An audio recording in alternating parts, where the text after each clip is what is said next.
Bienvenidos a todos, que Dios os bendiga. Damos gracias al Señor por la oportunidad que nos da de poder compartir su palabra en medio de nuestros corazones. Amén. Así que el Richie puesto en pie presenta la reunión en la mano del Señor. Señor, darte gracias por poder estar aquí esta tarde, darte gracias por esta reunión, por esta clase, ponerte a cada uno en tus manos, Dios mío, para que podamos aprender, y ponerte en especial al hermano Jairo, para que él se pueda explicar, Dios mío, de la manera correcta, de la manera, Señor, que tú quieres que lo haga. Muchísimas gracias por todo en el nombre de Jesús. Amén. Amén. Bueno, pues damos también las gracias a los que después nos verán en el canal de la Iglesia Evangélica Filadelfia de Torrente, para seguir con el capítulo 9 de Hebreos, que es bastante extenso, pero vamos a intentar resumirlo lo máximo posible. Amén. Y empezamos con lo que vamos a dar en esta tarde, que es el santuario terrenal, en el cual se encuentran estos 6 puntos, que es el primer pacto y el tabernáculo, el sumo sacerdote y el lugar santísimo, la sangre de Jesús que limpia nuestras conciencias, la muerte de Jesús y el primer pacto, la sangre de Jesús logra el perdón y el sacrificio perfecto de Jesús.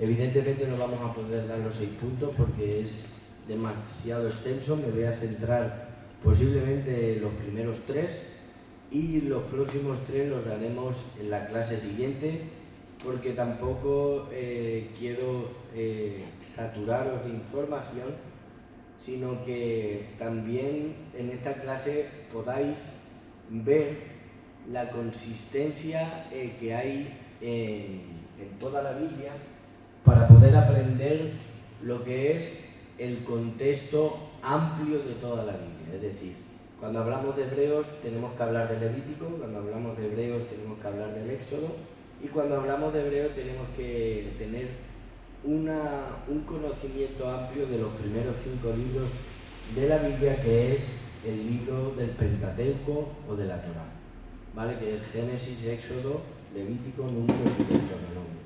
¿Vale? A eso se le dice el libro de la Torá o el libro del Pentateuco. Penta, que significa 5, ¿vale? Vistos de la misma manera, ¿vale? Entonces, el Pentateuco tenemos que tener un conocimiento pleno para entender, evidentemente, el libro de los Hebreos, ya que el libro de los Hebreos está exclusivamente escrito para aquellos que habían nacido judíos, y también para aquellos que habían abrazado el judaísmo y luego habían abrazado el cristianismo y querían volver al judaísmo.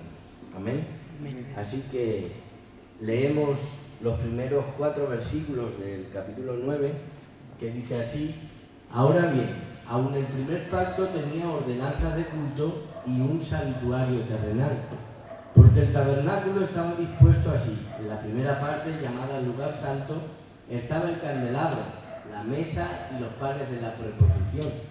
Tras el segundo velo estaba la parte del tabernáculo llamada el lugar santísimo, el cual tenía un incensario de oro y el arca del pacto, cubierta de oro por todas partes, en la que estaba una urna de oro que contenía el maná, la vara de Aarón que reverdeció y las tablas del pacto. Entonces aquí, en estos 4 versículos, vamos a hablar de los primeros 3 puntos que estábamos hablando acerca del primer pacto y el tabernáculo, el sumo sacerdote y el lugar santísimo, y la sangre de Jesús que limpia nuestras conciencias.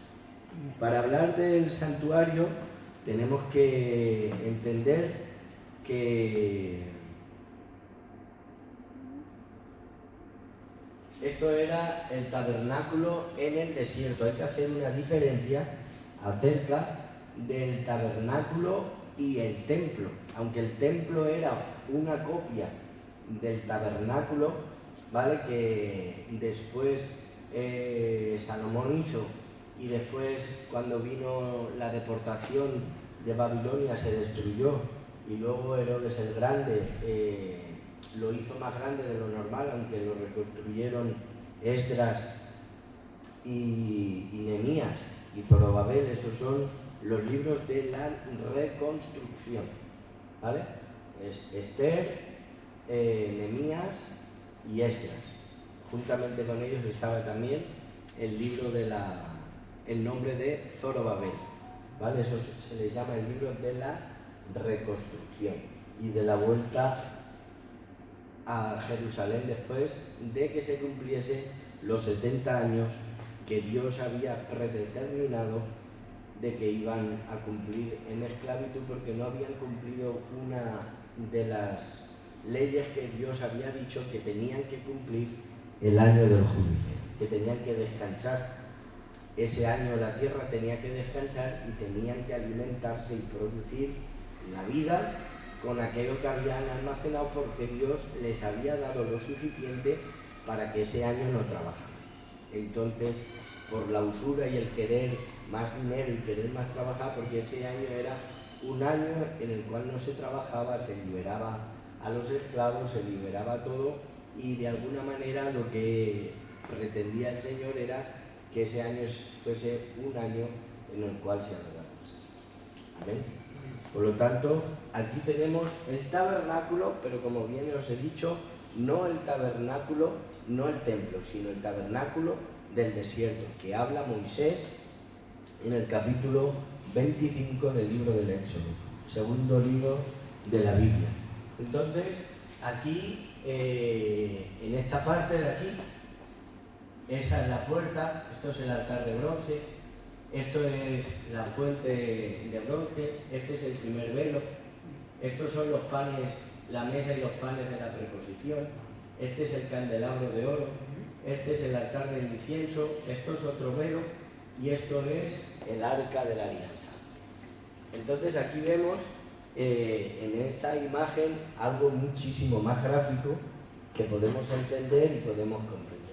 Si aquí hiciéramos una línea de esta flecha hasta aquí, imaginárosla, y luego de aquí a aquí hiciéramos otra línea, ahí ¿qué representaría? Si hiciéramos esas dos líneas. La cruz, ¿no? Una. Claro. Todo el tabernáculo representa la cruz de Cristo. Todo, ¿ves? Si aquí hiciéramos una línea y esta línea la hiciéramos aquí, ahí habría una cruz. Que todo representa a Jesús.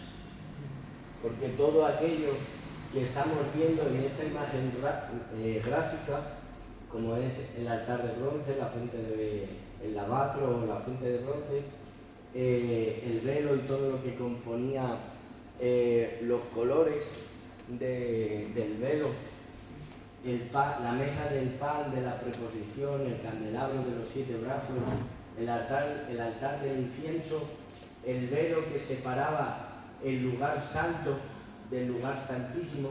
¿Vemos? Lugar santo y lugar santísimo. Aquí es donde ahora vamos a detenernos y donde en el primer lugar estaba el lugar santo y en el segundo lugar estaba el lugar santísimo, ¿vale? Entonces en el primero estaba el candelero de oro, la mesa de los panes de la preposición, y en el segundo estaba el incensario de oro, el arca del pacto cubierta de oro que contenía el maná, la vara de Aarón que reverdeció y las tablas de la ley. Amén. Entonces vamos a detenernos en lo que es ahora, lo veremos, voy a dejar la imagen porque así será mucho más gráfico. Amén. Para así poder hablar de los primeros 4 versículos en los cuales hemos leído diciendo: ahora bien, Aun el primer pacto tenía ordenanzas de culto y un santuario terrenal, porque el tabernáculo estaba dispuesto así en la primera parte, llamada el lugar santo. Estaba en el candelero, la mesa de los panes de preposición. Entonces, ya vemos que la Biblia nos dice de qué forma estaban el candelero y los panes de preposición, ¿vale? Después, en lo que es el Antiguo Testamento, nos dice que aquí, nos dice en el Antiguo Testamento, en el libro del Éxodo, nos dice que el incensario estaba fuera del lugar santísimo, como lo vemos, ¿ves? Pero el libro de los Hebreos, tal vez tomando la forma del templo, dijo que el incensario no estaba en el lugar santo, sino que estaba en el lugar santísimo, ¿vale? Porque aquí estamos hablando del tabernáculo, no del templo. Tal vez con el tiempo decidieron que el incensario de la intercesión de las oraciones, en vez de estar en el lugar santo, estuviese en el lugar santísimo, ¿vale? Entonces, vemos que en la primera parte, lo que es lo que le llamamos el lugar santo, ¿vale? Estaba el candelero y la mesa de los panes de la preposición, y tras el segundo velo, en la parte del tabernáculo llamado el lugar santo, el cual tenía un incensario de oro y el arca del pacto, cubierta de oro por todas partes, en la que estaba una urna de oro que contenía el maná, la vara de Aarón que reverdeció y las tablas del pacto. Y ahora vamos a ver, de alguna manera nos vamos a olvidar de lo que era el atrio, nos vamos a olvidar de lo que es el altar de bronce y la fuente de bronce, donde ahí es donde se ofrecía en el altar de bronce la víctima, y después donde los sacerdotes en el altar de la fuente se lavaban de toda la sangre y de todo el sacrificio. Pero el atrio, ahí en el altar de bronce y la fuente, todo eso era un trabajo de sacerdotes.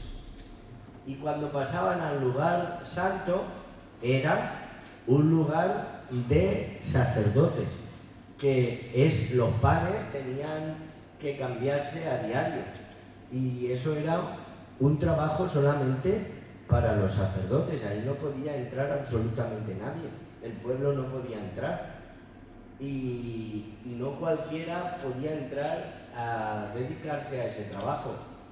Toda la luz del candelero tenía que ser puesta y vigilada para que cuando se apagaba el sol, cuando el sol se escondía, esos candelebros nunca dejaran de alumbrar.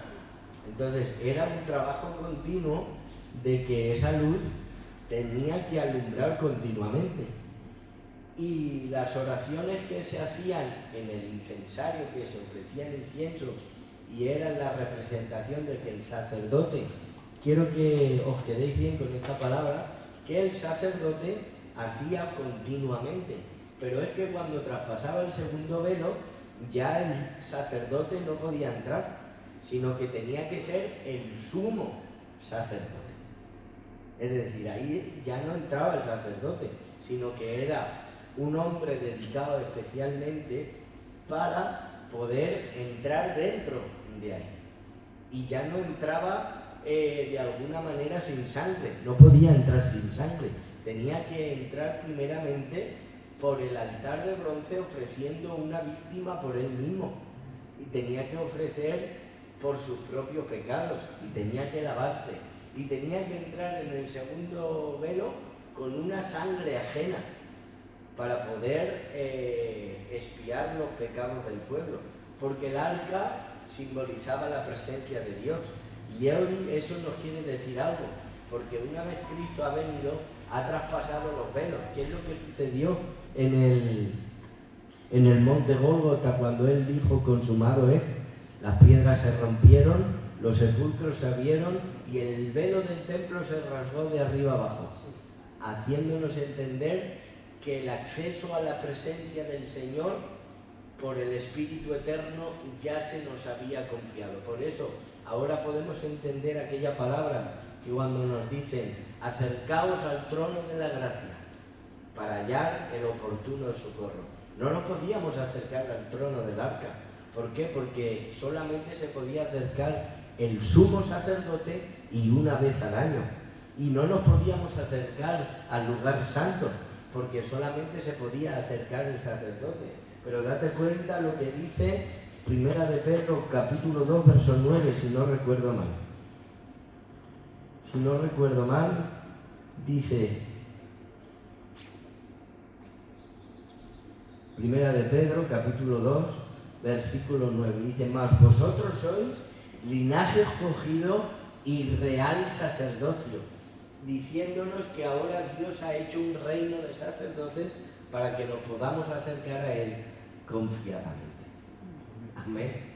Y ahora lo que quiero en esta tarde deciros es que el candelero de oro se nos dice en Éxodo capítulo 25, que es ahí donde pues nos enseña la palabra del Señor de qué forma tenía que ser. Dice, y harás además un candelero de oro puro, labrado a martillo, y será el candelero su pie, su caña, sus copas, sus manzanas, y sus flores serán de lo mismo. Y saldrán 6 brazos hacia un lado, y 3 brazos de candelero hacia el otro, y 3 brazos al otro lado, y 3 copas en forma de flor de almendro en un brazo, una manzana, una flor, 3 copas en forma de flor de almendro en otro brazo, una manzana y una flor, así en los 6 brazos que salen del candelero. Y en el 40 dice, mira y hazlo conforme al modelo que te ha sido mostrado en el monte.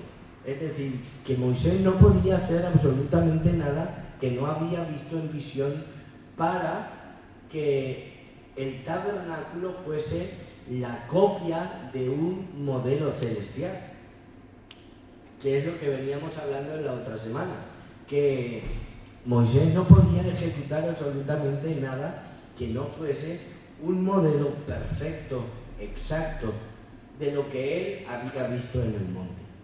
Pero ahora la función del candelabro nos lo dice en el Éxodo capítulo 27, verso 20, y nos dice, y mandarás a los hijos de Israel que te traigan aceite puro de olivas machacadas para el alumbrado, para hacer arder continuamente las lámparas en el tabernáculo de reunión, afuera del velo que está delante del testimonio. Lo pondrá en orden Aarón y sus hijos para que ardan delante de Jehová, desde la tarde hasta la mañana, como estatuto perpetuo de los hijos de Israel por sus generaciones. Es decir, que ahí vemos un estatuto, un trabajo para la tribu de Leví, para que eso solamente lo podían hacer ellos. Ese trabajo era exclusivamente para la tribu de Leví. Pero ahora mira lo que nos dice el Evangelio de Juan, capítulo 1, verso en adelante. Dice, y en el principio era el verbo, y el verbo era con Dios, y el verbo era Dios. Este era el principio con Dios, todas las cosas por Él fueron hechas, y sin Él nada de lo que ha sido hecho fue hecho. En Él estaba la vida, y la vida era la luz de los hombres. La luz de las tinieblas resplandece, y las tinieblas no prevalecieron contra ella. Hubo un hombre enviado de Dios, el cual se llamaba Juan. Este vino por testimonio, para que diese testimonio de la luz, a fin de que todos creyesen por Él. No era él la luz, hablando de Juan el Bautista, sino para que diese testimonio de la luz, aquella luz verdadera que alumbra a todo hombre. Venía a este mundo, y en el mundo estaba, y el mundo por Él fue hecho, pero el mundo no le conoció. A lo suyo vino, y los suyos no le recibieron. Sin embargo, el capítulo 8 del mismo libro del Evangelio de Juan dice, en el verso 8:12, otra vez Jesús les habló diciendo, yo soy la luz del mundo, el que me sigue no andará en tinieblas, sino que tendrá la luz de la vida. Entonces los fariseos les dijeron: tú das testimonio acerca de ti mismo, tu testimonio no es verdadero. Dice: aunque yo doy testimonio acerca de mí mismo, mi testimonio es verdadero, porque yo sé de dónde he venido y a dónde voy, pero vosotros no sabéis ni desde dónde vengo ni a dónde voy. Por eso el 9:5 dice: entre tanto que estoy en el mundo, luz soy del mundo. ¿Te das cuenta? Ya vemos una referencia en el candelabro para decir que Jesús es la luz del mundo. Y cuando hablamos del capítulo 9 del Evangelio de Juan, ahí está hablando acerca de un hombre que era ciego de nacimiento. Y cuando Jesús dijo: yo soy la luz del mundo, ¿qué mejor dar la vista a aquel que no podía ver? Porque lo que él dice lo cumple. Por eso en el primer tratado de Lucas, en el Hecho de los Apóstoles, dice: y Jesús comenzó a hacer y a enseñar, y Jesús comenzó a hacer y a enseñar. Es decir, primero decía y luego hacía. Primero era un ejemplo y luego ejecutaba aquello que decía. Por eso él primero dice: yo soy la luz del mundo. Y cuando le viene un ciego que no tiene la vista, le sana su vista. Él dijo: yo soy la resurrección y la vida. Y cuando tuvo la oportunidad de resucitar a Lázaro, lo demostró. Porque no es lo que decimos, sino lo que hacemos. Amén. ¿Amén? Amén. Pero ahora dice: la mesa, estamos en el lugar santo, ¿vale? Solamente pueden entrar los sacerdotes. Ahora está la mesa y los panes de la preposición. Y aquí nos tenemos que ir a Éxodo capítulo 25, verso 23, y dice: harás asimismo una mesa de madera de acacia, su longitud será de 2 codos, y de 1 codo su anchura, y su altura de 1,5 codos, y la cubrirás de oro puro, y le harás una cornisa de oro alrededor, y le harás también una moldura alrededor de 1 palmo menor de anchura, y harás a la moldura una cornisa de oro alrededor. Y le dijo que haría 4 anillos, que diera 4 formas para poner 4 varas, y así también hará sus platos, sus cucharas, sus cubiertos, sus tazones, con que se libará. De oro fino lo harás, y pondrás sobre la mesa el pan de la proposición delante de mí continuamente. Pero es que ahora este pan solo lo podían comer los sacerdotes. De este pan sacerdotal solo lo podían comer los sacerdotes. Nadie más podía comer ni alimentarse de este pan. Solamente podían los sacerdotes. Hemos dicho que dentro del lugar santo solamente podían entrar los sacerdotes y que tenían un trabajo para poder hacerlo. Solamente los sacerdotes podían encender esas lámparas. Solamente los sacerdotes podían ofrecer ese trabajo para constituirse en el futuro un trabajo que solo Cristo era. Sin embargo, ahora nos vamos al Evangelio de Mateo, capítulo 12, y dice: en aquel tiempo iba Jesús por los sembrados en un día de reposo, y sus discípulos tuvieron hambre y comenzaron a arrancar espigas y a comer. Y viéndolo los fariseos les dijeron: he aquí tus discípulos hacen lo que no es lícito hacer en el día de reposo.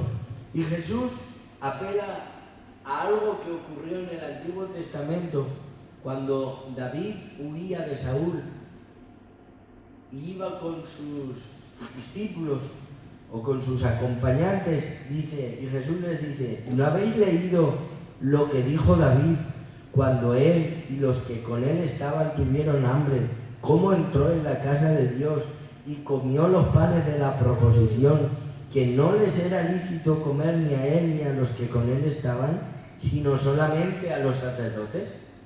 ¿Os dais cuenta? Cómo ese pan solamente lo podía comer los sacerdotes. ¿O no habéis leído en la ley cómo en el día de reposo los sacerdotes en el templo profanan el día de reposo y son sin culpa? Pues os digo que uno mayor que el templo está aquí, hablando acerca de su propia persona.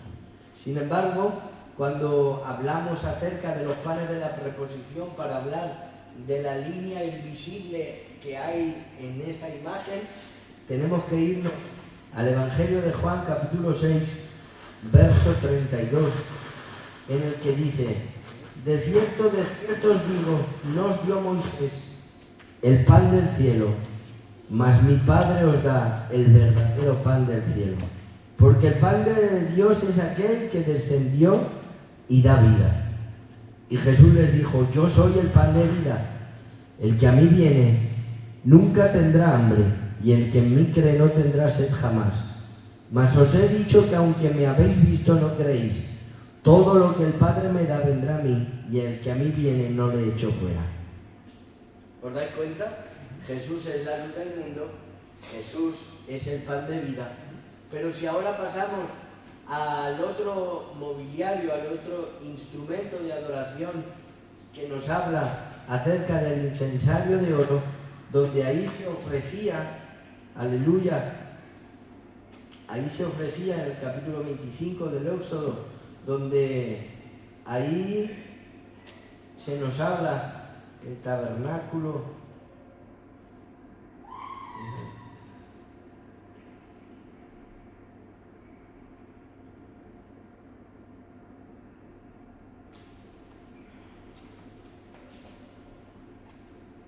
Capítulo 30. Harás asimismo un altar para quemar el incienso de madera de acacia, lo harás. Y allí le dicen la longitud que tiene que dar. Y Aarón quemará incienso aromático sobre él cada mañana. Cuando aliste las lámparas, lo quemará. Y cuando Aarón encienda las lámparas al anochecer, quemará el incienso. Rito perpetuo delante de Jehová por vuestras generaciones. Es decir, que lo tenía que hacer por la mañana y tenía que hacerlo al anochecer. Ofrecía dos intercesiones por el pueblo.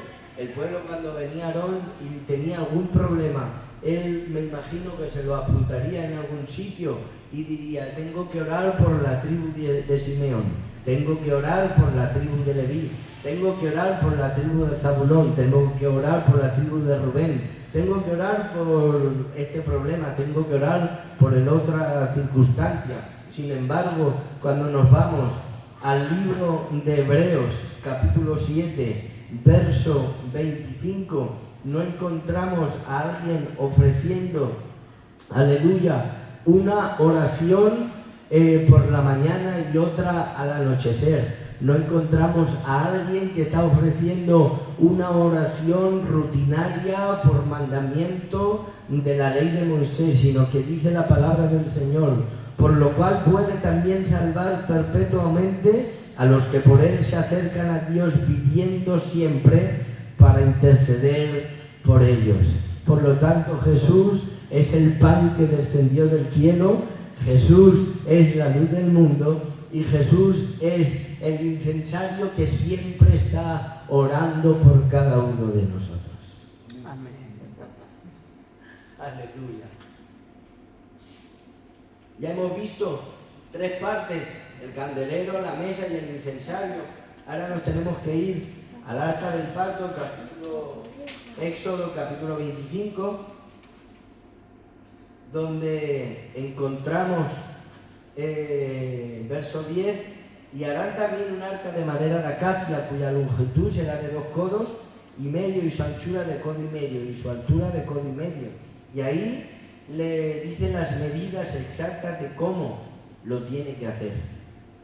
Le dice que lo tiene que hacer los querubines que están encima del propiciatorio, el arca que cubría, y luego ahí se derramaba la sangre.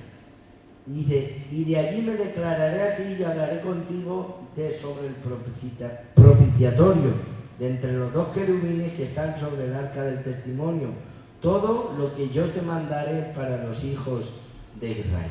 Allí el arca simbolizaba la presencia, allí el arca simbolizaba la presencia de Dios, pero ahora ya los sumos sacerdotes, el sacerdote no podía entrar, sino que tenía que entrar el sumo sacerdote una vez al año, y con una expiación, con un derramamiento de sangre, para poder traspasar el segundo velo y poder sacrificar primero por sus propios pecados y luego por los del pueblo.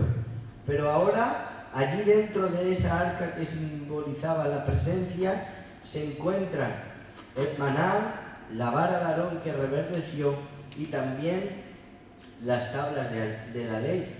El maná simboliza la dependencia de Dios, porque cada día tenían que salir a depender de lo que Dios les daba, y descenderá cada día el maná y saldréis y recogeréis. Aquel que coja una doble porción, el pan se pudrirá, no valdrá para un segundo día. Sin embargo, en el día de reposo, Dios le daba una doble porción y ese pan no se pudría.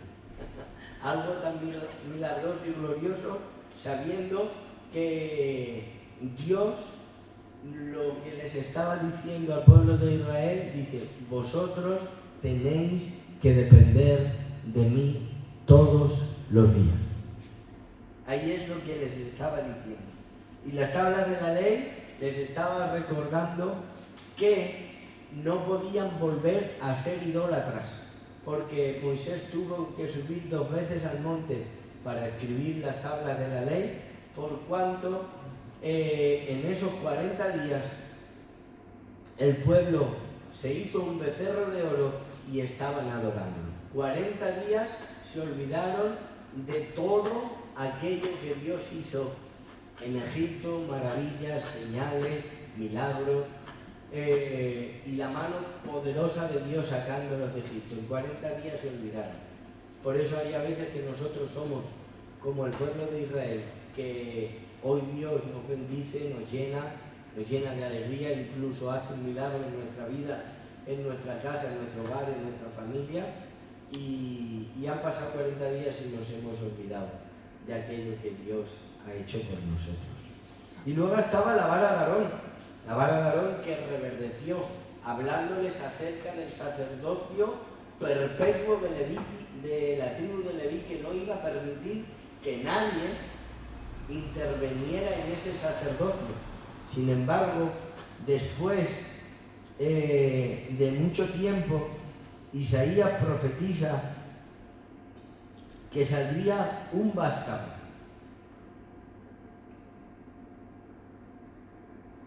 No sé si está en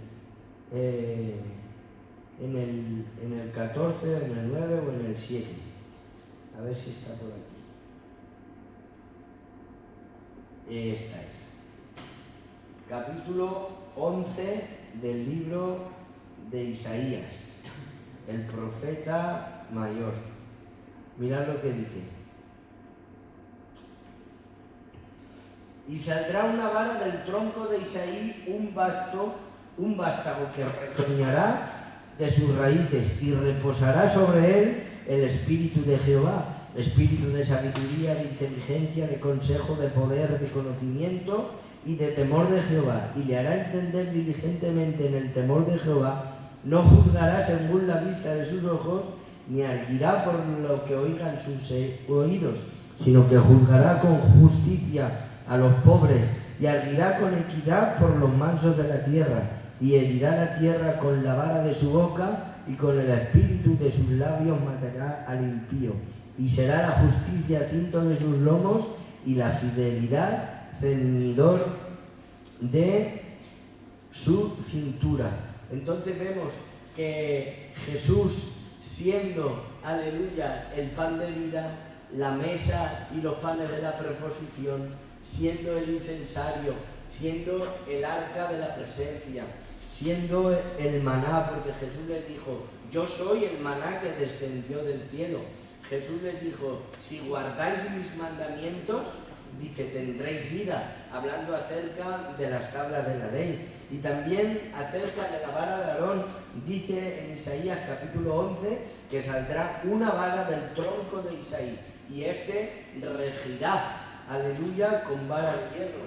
Por eso el capítulo 11 del libro de Isaías es una profecía para el tiempo futuro. ¿Y dónde la encontramos? En Apocalipsis capítulo 12, verso 5, en el que dice: y ella dio a luz un hijo varón que regirá con vara de hierro a todas las naciones, y su hijo fue arrebatado para Dios y para su trono, y la mujer huyó al desierto, donde tiene lugar preparado por Dios, para que allí la sustenten por 1270 días. Aquí está hablando acerca del milenio, pero aquí lo que queremos representar es esa línea invisible que el altar de bronce, la fuente,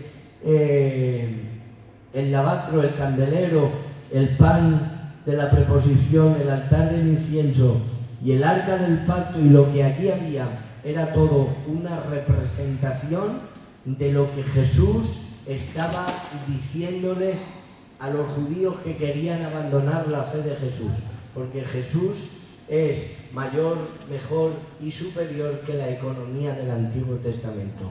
Jesús les ha dicho por medio del libro de los Hebreos que Él es mayor que los ángeles, les ha dicho que es mayor que Moisés, les ha dicho que el reposo que Él tiene en la Canaán celestial no es comparable al reposo que Josué les dio cuando entraron en la tierra de Canaán. Sin embargo, cuando vemos y vamos un poquito más hacia adelante, vemos que Jesús es mejor que el sacerdocio arónico y vemos que Jesús es mucho mejor que el sacerdocio de Melquisedec y vemos ahora que Jesús es mucho mejor que el templo y que el mobiliario que había dentro del templo para poder expiar los pecados. Por lo tanto, debemos de creer por fe que Jesús es el cumplimiento de todas las profecías. Amén. Amén. Aleluya. Ahora bien, el primer pacto tenía ordenanzas de culto y un santuario terrenal, porque el tabernáculo estaba dispuesto así, la primera parte, el lugar santo. Pero cuando ahora vemos y avanzamos en lo que los primeros versículos,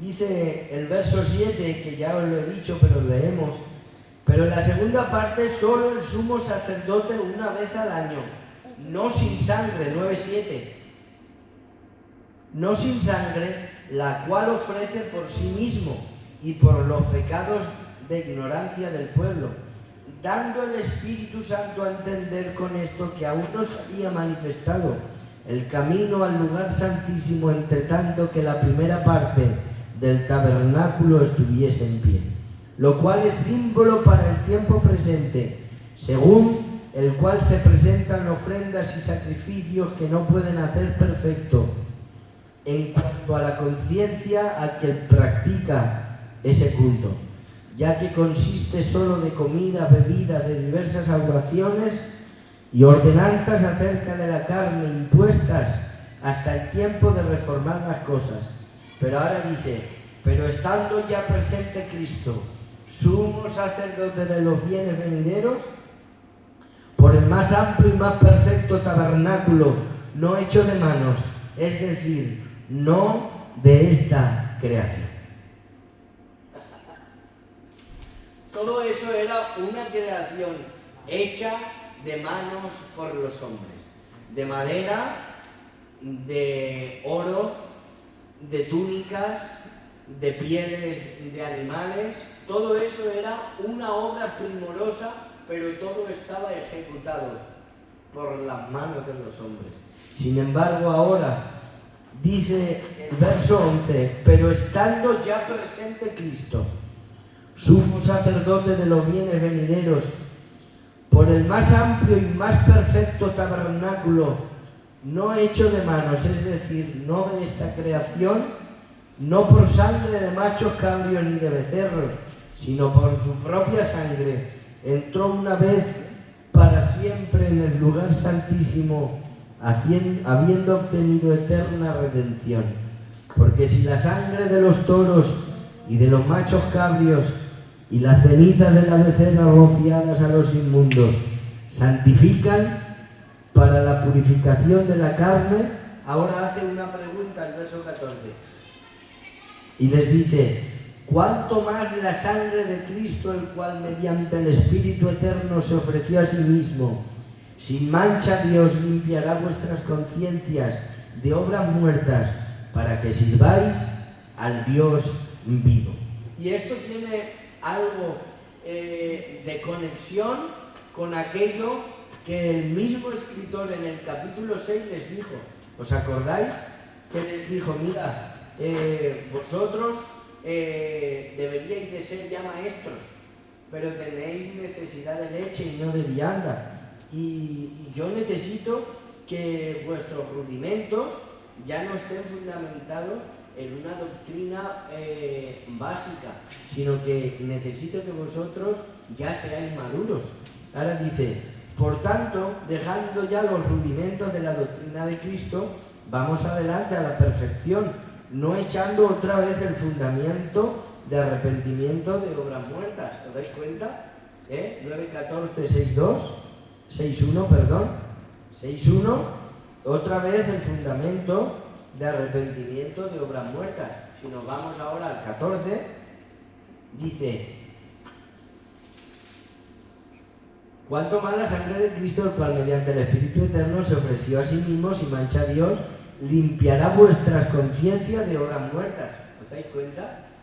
El poder de la sangre que nos limpia, cuando nos arrepentimos, el poder de la sangre nos limpia todos nuestros pecados. ¿Cómo no?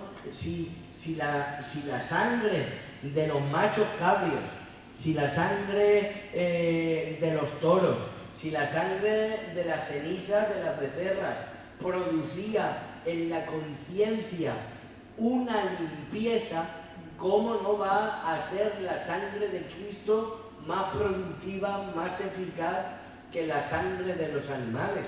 Por lo tanto, esta sangre no se hacía una vez al año, sino que este sacrificio se ha hecho una vez y para siempre. Amén. Así que, por eso, es mediador de un nuevo pacto, para que interviniendo muerte para remisión de las transgresiones que había bajo el primer pacto, los llamados reciban la promesa de la herencia eterna. Amén. Amén. Entonces vemos que de alguna manera todo lo que es el tabernáculo es una prefiguración de Cristo. Ahí ya tenéis que ver en vuestra mente una cruz. Ahí ya tenéis que ver en vuestra mente dos líneas que simbolizan una cruz. El altar de bronce, la fuente de bronce, el primer velo que separaba el atrio del lugar santo, donde se encuentran esos tres mobiliarios que es los panes de la preposición, el candelero de oro, el incensario de oro, el próximo velo que separa el lugar santísimo del lugar santo. Amén. Esto es el velo, ¿vale? Eso es el velo y esto es el velo, ¿vale? Que separaba el atrio, para que aquí no es, ahí pone atrio, para que no se vea, y aquí pone altar de bronce, ¿vale? Y esto es la puerta, ¿vale? Aquí era la puerta donde se entraba el tabernáculo. ¿Y qué dice la Biblia? ¿Quién es él?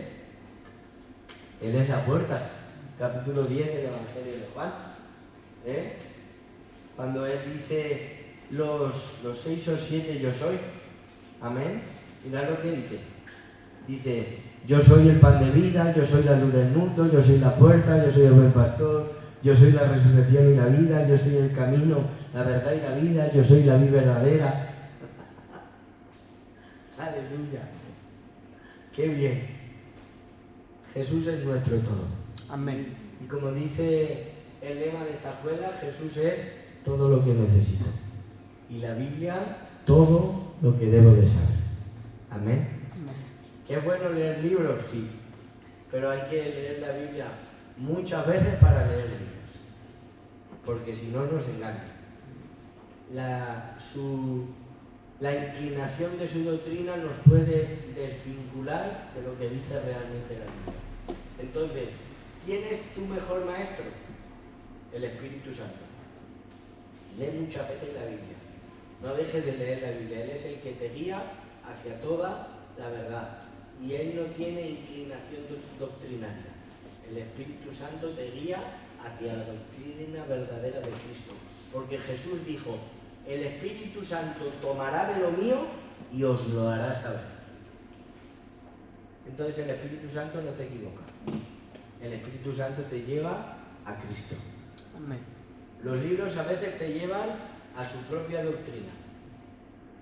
Te llevan al calvinismo, te llevan a la doctrina de la prosperidad, te llevan a ser de Arminio, te llevan a ser de Calvino, te llevan a ser de Wesley, anglicano, bautista, a creer que los apóstoles no existen, que los profetas no existen. Sin embargo, el Espíritu Santo te lleva hacia toda la verdad. ¿Y quién es la verdad? Cristo. Amén. Amén. Así que debemos de prefigurar en nuestra mente esa línea. Amén. Amén. Esa línea que nos dice que Jesús es mejor, mayor y superior. Amén. ¿Cuánto llevamos? 45. 45. Pues bueno, lo detenemos. Que Dios os bendiga mucho.